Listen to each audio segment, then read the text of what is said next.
Welcome to our channel. Today we how to set up job search success metrics with Notion dashboards, full guide step by step clearly. Begin by opening Notion on your device.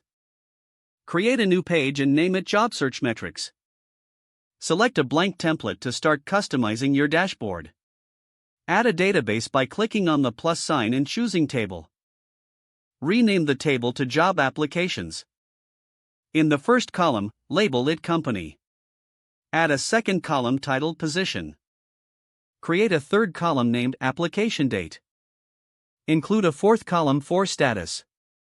In the Status column, define options like Applied, Interviewing, and Rejected. Next, add a fifth column labeled Follow-up Date. To track outcomes, create a sixth column titled Outcome. Switch to the board view to enhance your dashboard usability. Add filter options to categorize your job applications based on status and outcomes. Now, create another database for networking contacts. Add columns for name, company, date contacted, and notes. Integrate links between the job applications and networking contacts databases. Create a new page within your main dashboard to track weekly goals. Label this page Weekly Job Search Goals. List your objectives for the week, such as the number of applications to submit. Use a progress bar to visualize your accomplishments. Create a section for resources related to job searching.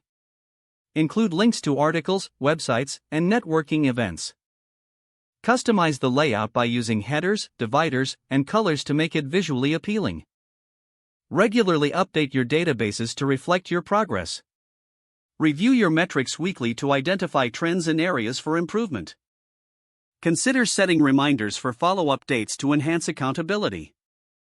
Finally, adjust your dashboard as needed based on your job search experiences.